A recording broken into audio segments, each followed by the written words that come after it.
Hello, viewers. It's Sentai Michael from Three Reviews, bringing you a new podcast from myself called The Secret Sentai Review. And like always, I'm going to speak very loudly, very clearly, and very slowly in case you don't understand me. Also, I try to do my best not to reach your heart during this audio podcast recording as well, not to cause any audio feedback as well. And finally, if you're under 18, this audio podcast recording will contain shared adult language. Once again, if you're under 18, this audio podcast recording will contain shared adult language. Now, if you're over 18, that means you get to watch this audio podcast recording. So anyway, with this and everything out of the way, let's get into today's episode of Donbrothers. So basically, it starts off like a Hanukkah, aka Don Pink. I'm calling him Don Pink. Don Pink was working at Black Title's, cafe shop and wondering, still looking for Mobutaro, even though that Mobutaro has been right in front of him this whole. And we're really been right in front of her this whole time. But, she's still looking for more time. Then we cut to that weird poet guy, and it turns out his name is Shinji. Also, he's the Blue Ranger. So basically, just like the other edition. Just like Shikiyoshi, aka the Pink Ranger, and Haruka, the Yellow Ranger, he got his glasses from a video game from his phone, playing a video game, and helps him see the secret cyber word of the Naho. So basically, when he got his glasses and he saw and saw the secret digital world, that is in the in the real world, his luck was not that bad. So basically, he didn't really have much bad luck. So it seems like every time, it seems like there's been a pattern of bad luck when the Rangers got their glasses and shit, and revealing the secret digital word of the Naho. So anyway, then we cut to Haruka at her apartment. Turns out she lives with her aunt, who is a cop. So anyway, basically she was working on a new manga about, it's like, working on another original manga series, but making sure this one is original, cause even though she did not plagiarize her first manga series, but that she's making sure that this one is, double checking, making sure this one is original. So anyway, a rain came at the door, and basically she answered the door, and there was Mobutaro. Towel. So basically, she couldn't see his little ID on his delivery on his uniform, because it was covered with the packet. So basically, she couldn't see his ID that said my name is not Mobile Towel. So anyway, the delivery man was like, you need to pay, sign, and whatnot. So basically, he paid for, he signed and paid for the packets and whatnot, and basically, and our aunt just said, sorry, we'll show you wash the dishes, holler and wash the dishes for me, that way we can get dinner,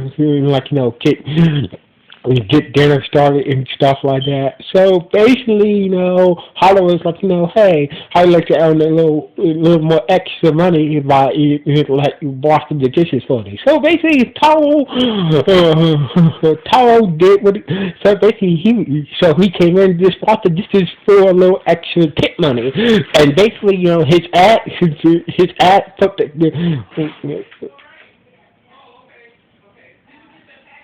yeah. Yeah, and so basically, Mobutaro just So basically, Motel just got rocked because Hara's mother is a cop. So basically, like the strange dude just is in his house, in her apartment washing dishes. So basically, she put the handcuffs on him. So basically, turns out there's Motel like let me explain.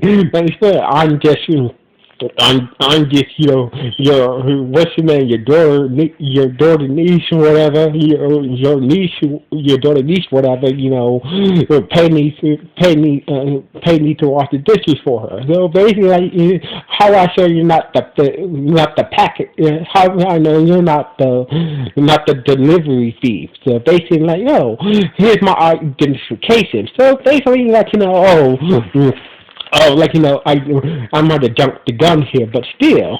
So basically, Hollywood, came out of her room and explained that, I paid this dude some extra money to wash the dishes for me. So basically, explained the whole situation right there.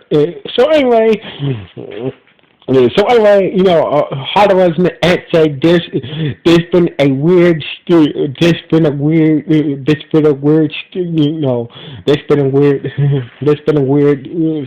spree of stolen lamps lately from a delivery man.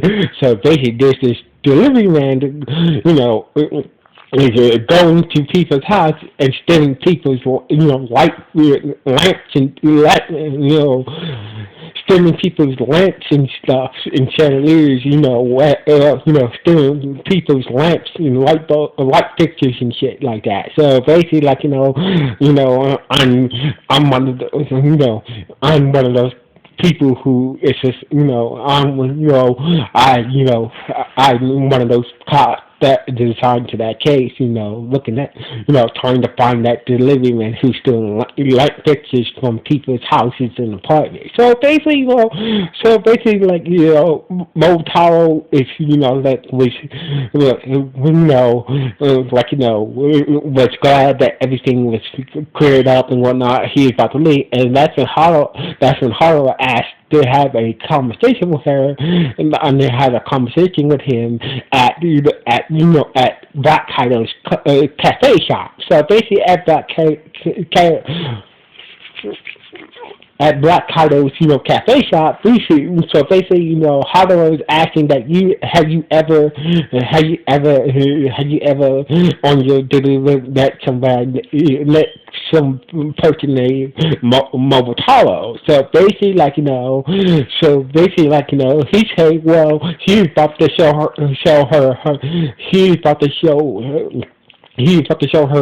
his ID, and basically let that ID tell him that I am Motaro. So basically, he was going to show her ID, and tell him that I'm Motaro. But he turns out he left his ID back at Hollywood's apartment, and before he even got the chance to say he's Motaro,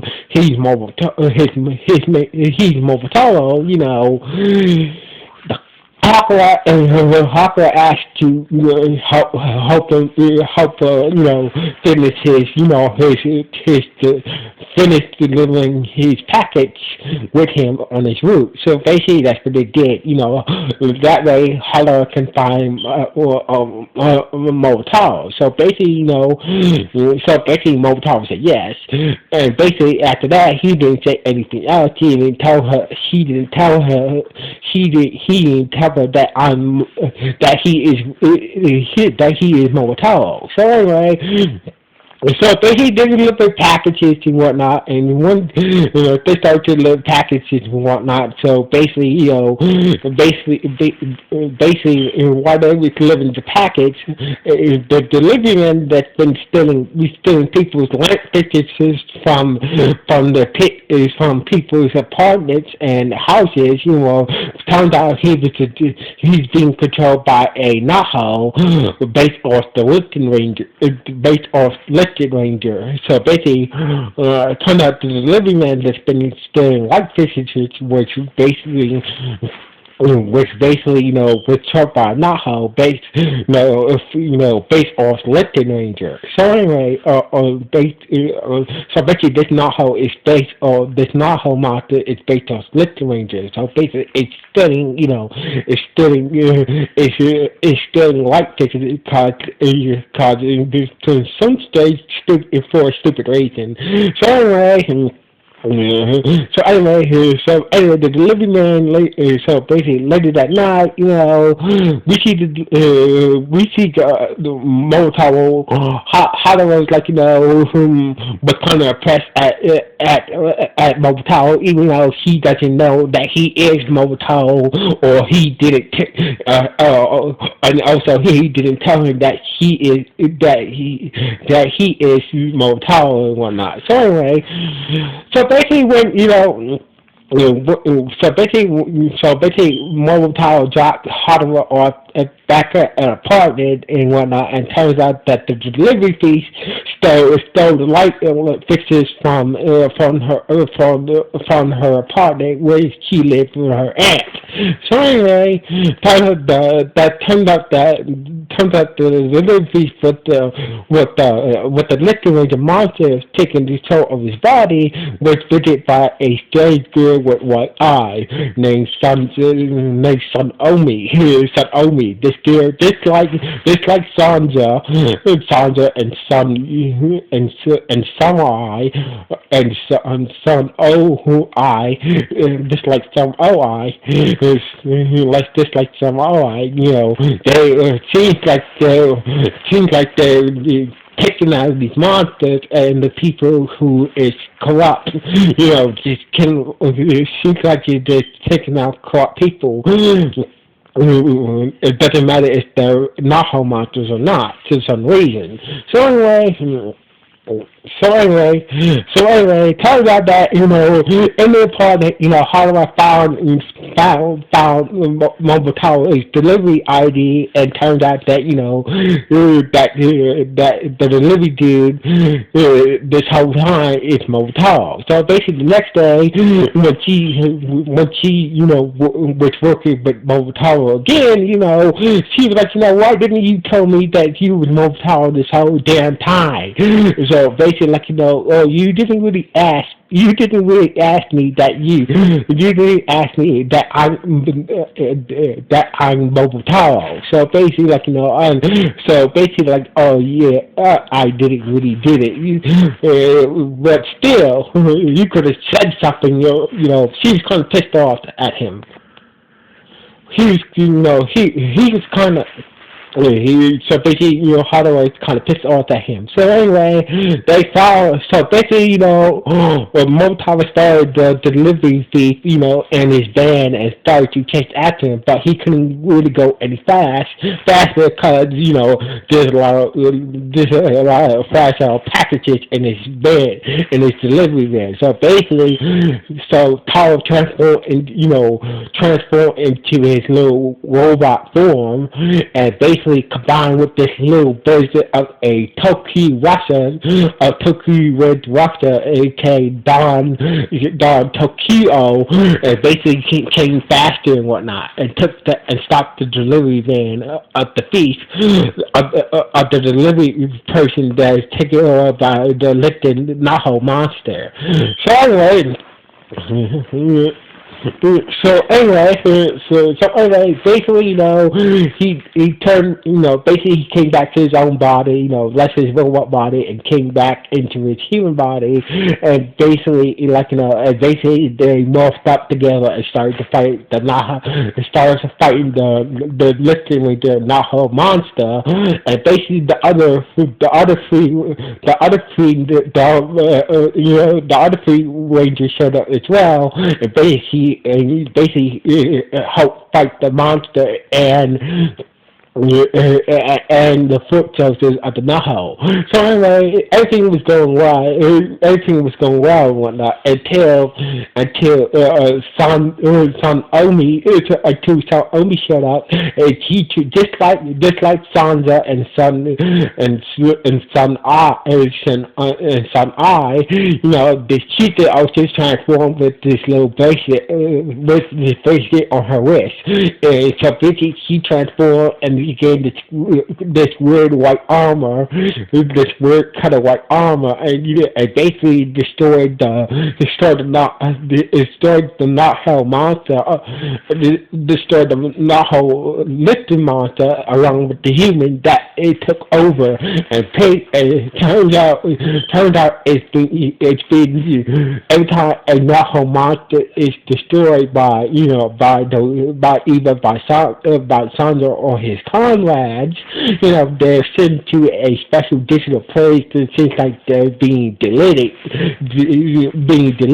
So basically, once Sandra destroyed the Naho monster and the human that it took over, and the human that took over its body, it took over that human's body. The lifted power gear appeared in front of a black idol where he was at his coffee shop. It's like seems like seemed like the Power Rangers. It seemed like the Rangers couldn't say another person for a Naha monster. Couldn't say another person for those three destroying these Naha monsters. So anyway. Mobile Power was kind of pissed off and basically started to fight Sansa, but Sansa managed to escape before he even did anything. And basically, after that, after seeing how passionate he is to helping people and stopping the Naho from taking over people's body and stopping the samurai and his comrades from destroying people who were being taken over by Naho. So basically, Hara's told the power that I pledge my loyalty to you, and all of us working together, hoping that the other Rangers we could all work together to take down these Naho and stop Samurai and his comrades from destroying innocent people who being taken over by the Naho as well. So anyway, and that's the dog. So basically, he was so excited to hear that Hara pledged his loyalty to her.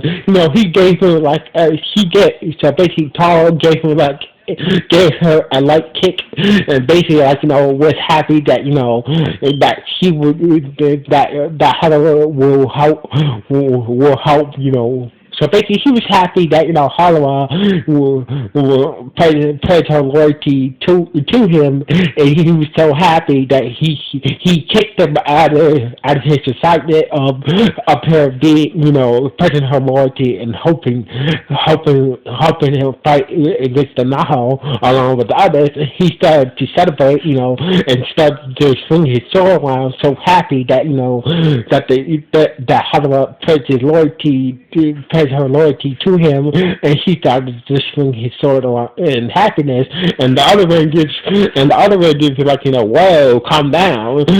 Like he was just so excited, he started to swing his sword at the other Rangers, and not trying to help them, but he was just too excited to hear Hadawa pledge his loyalty loyalty to him to help take down the knothole and Sunlight and his comrades. So basically, this how the episode ended with with Hadara being pissed off that that Mobutaro that Taro kicked him, but kicked her, she had to deal with this situation with him.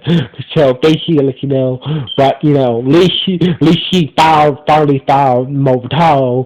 That's what she looked at it, and basically how the episode ended. So anyway, this was a crazy episode. So basically, I will be real pissed that as I pledge my loyalty to someone, and I get kicked. If I get kicked, I'm kicking that person back. So anyway, I just feel sorry to the Yellow Ranger in this episode. I pledged my loyalty. The dude was so excited.